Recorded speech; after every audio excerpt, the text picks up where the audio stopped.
안녕하세요 여러분, 구두급 영어선생님입니다. 여러분, 혹시 언어 교환 한 번쯤 해보신 적 있나요? 시험 영어가 아니라 대부분 영어 회화를 공부하시는 분들이라면 언어 교환은 한 번쯤은 다 해보셨을 텐데요. 많은 분들이 저에게 9등급 영어소녀님은 어떻게 회화를 공부하셨나요? 라고 질문을 던져주셨는데, 사실 제 영어 회화 실력에 가장 큰 영향을 미쳤던 건 언어 교환이었어요.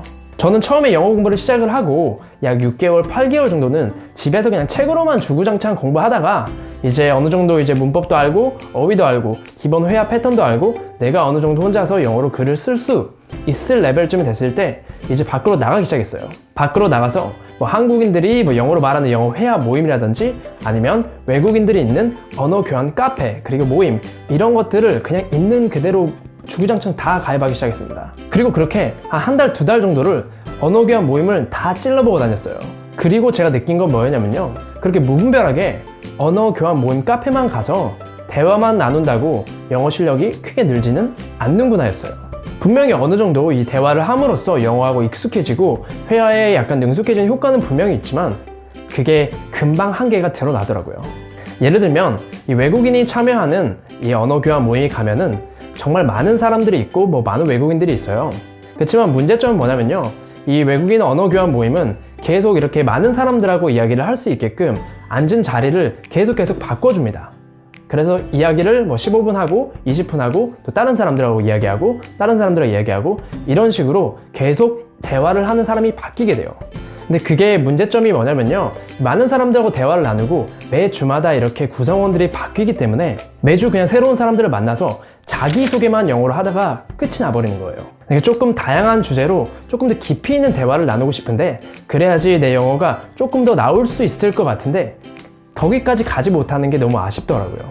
그리고 참여하시는 분들 중에 많은 분들이 이런 언어 교환의 목적이라기보다는 외국인 친구를 사귀려고 오시는 분들이 많기 때문에 약간 언어 교환의 본질이 흐려지는 점도 있습니다. 그래서 제가 이렇게 한 달, 두 달 정도 다양한 언어 교환 모임을 다 이렇게 찔러보고 다니면서 좀 느낀 걸 바탕으로 이렇게 공부하면 안 되겠다 라고 생각을 하고 모든 언어 교환 모임을 그만두고 제 개별적으로 따로 사람들을 모아서 저만의 언어 교환 모임을 만들었어요. 그리고 이렇게 저만의 언어 교환 팀하고 체계적으로 공부를 하기 시작을 한 다음부터 영어 회화 실력이 정말 크게 상승하기 시작했어요. 그래서 오늘은 제 영어 회화 실력의 가장 큰 핵심이 됐던 이 언어 교환을 제대로 그리고 가장 효율적으로 하는 방법을 알려드려 보겠습니다. 그래서 저는 이 언어 교환 팀을 따로 만들었다고 설명을 드렸는데요. 팀을 만들 때 정확하게 이 언어 교환 모임의 방향을 제시해서 이건 정확하게 공부를 하기 위한 모임이고 꾸준히 할 수 있는 사람만 참가를 해주시길 바랍니다. 이런 것들을 정확하게 명시를 했습니다. 그리고 총 4명을 모집했는데요. 팀 구성원은 원어민 남자 1명, 그 다음에 여자 1명, 그 다음에 저 한국인 남자, 그리고 저하고 영어 실력이 비슷한 한국인 여성분 1명, 총 이렇게 4명을 모집했어요. 왜 이렇게 남자하고 여자를 섞어서 구성원을 만들었냐면요, 이 언어라는 게 남자하고 여자하고 사용하는 어휘나 아니면 표현들의 차이가 있을 수 있기 때문에 다양한 표현들을 배우고 영어의 남자 발음, 여자 발음 이렇게 양쪽으로 귀가 익숙해질 수 있도록 남자하고 여자를 구했습니다. 자, 그러면 어떻게 인원을 모았냐면요, 물론 인터넷에서 모았습니다. 여러분 아시는지 모르겠지만 이 한국에 대부분 거주하고 있는 외국인들은 이 페이스북 커뮤니티들에 가입이 되어 있어요. 그래서 그런 커뮤니티들에 들어가서 글을 올려서 이렇게 언어 교환 모집을 하고 있다 라고 글을 올렸더니 많은 외국인들이 저하고 비슷한 생각을 가지고 체계적으로 언어 교환을 하고 싶어 했고 실제로 인원을 모은 데는 하루도 걸리지 않았어요. 그래서 인터넷에서 인원을 모아서 일주일에 한 번씩 실제로 만나서 약 1시간에서 2시간 정도 한국어하고 영어를 이렇게 번갈아 가면서 언어 교환 모임을 진행을 했는데요. 저희는 이런 식으로 언어 교환 모임을 진행했었습니다. 첫 번째로 4명이 한 주씩 번갈아 가면서 매주 다른 주제를 선정한다. 두 번째, 주제를 선정한 사람은 언어 교환 모임 3일 전까지 그 주제에 대해서 카카오톡으로 통보하고 그 주제와 관련된 기본적인 대화를 이끌어 나갈 수 있는 질문들을 같이 공유한다. 예를 들면 주제가 여행이라고 하면은 너가 여행을 했을 때 가장 좋은 나라는 어디였어? 그리고 왜 좋았어? 그리고 어떤 사람들을 만났어?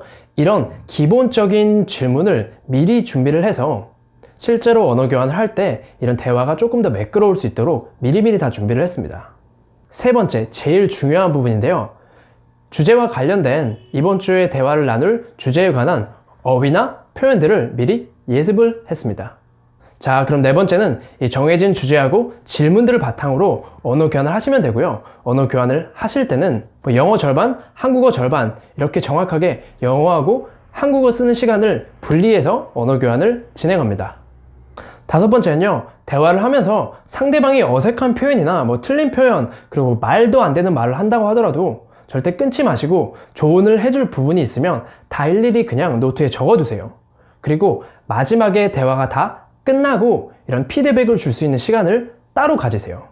여섯 번째는 대화가 다 끝나고 이런 피드백 시간을 가지면서 상대방이 대화를 하면서 조금 부족한 부분이나 아니면 뭐 틀린 표현 이런 것들을 다 하나하나 지적해 줍니다. 예를 들면 너 이렇게 말했는데 사실 이 표현은 아무도 안 쓰는 표현이야. 이 표현을 써봐. 이런 식으로 원어민으로서 해줄 수 있는 피드백을 주는 게 좋습니다. 그리고 마지막으로 오늘 이렇게 언어 교환을 하면서 외국인들에게 약간 지적을 받은 부분이나 피드백을 받은 부분이 있다면 그 부분은 집에 가서 다시 한번 검색을 해보고 공부를 하시고 혹시나 새로운 어휘를 배우셨다면 그날 집에 가서 따로 또 복습을 하시는 게 좋습니다. 그래서 이렇게 1년 동안 꾸준히 정말 다양한 주제로 원어민들하고 대화를 하고 피드백을 받고 하다 보니까 영어 실력이 안 늘 수가 없더라고요. 근데 사실 이 방법의 가장 큰 포인트는 언어 교환을 하는 데도 있지만 이 언어 교환을 하기 전에 예습을 하는 거예요. 사실 우리가 혼자 공부하면서 가장 이렇게 어려운 점이 이 지금 내가 공부한 게 실제로 사용이 되는지 원어민들이 쓰는 영어인지 이 질문은 공부를 하면서 혼자서 해결을 하기가 힘든 부분이거든요. 그래서 미리 예습을 해서 언어 교환을 할 때 자기가 공부한 내용이 맞는지 한 번 더 원어민에게 체크를 받는 겁니다. 그래서 그냥 이렇게 특별한 주제 없이 그냥 무분별하게 대화를 하는 것보다는 정확하게 예습을 하고 그 다음에 영어로 대화를 하고 그리고 또 복습을 하면서 이렇게 1년의 과정을 거쳐서 공부를 하는 게 좋습니다. 그래서 여러분 이렇게 꼭 언어 교환 모임에 참여하시기 전에 예습을 하시고 가시고요. 이렇게 공부를 체계적으로 하면 영어가 안 늘 수가 없어요. 물론 그렇지만 언어 교환이라는 게 이 영어를 공부하는 수많은 방법 중에 하나예요. 그래서 언어 교환만 계속 한다고 해서 영어가 완벽해지진 않을 수 있어요. 그렇지만 기본적으로 여러분이 하시고 있는 공부 플러스 일주일에 이렇게 1시간, 2시간씩만 투자를 해서 언어 교환에 시간을 투자를 하신다면 영어 회화 실력은 정말 많이 느실 수 있을 거예요. 그래서 이런 식으로 언어 교환을 하시면서 영어 회화 실력도 많이 상승이 되셨으면 좋겠고요. 그리고 또 좋은 친구들도 만드셔서 외국인 친구도 함께 만드실 수 있었으면 좋겠습니다. 혹시나 그리고 이런 언어 교환 모임을 만들거나 아니면은 진행을 하시면서 궁금하신 점이 있으시면 항상 댓글 남겨주시고요. 오늘 영상은 여기까지입니다. 여러분 영상을 시청해 주셔서 감사드리고요. 오늘도 좋은 하루 되시고 영상이 재밌으셨다면 구독, 좋아요, 알람 설정 부탁드립니다. 여러분 그럼 안녕.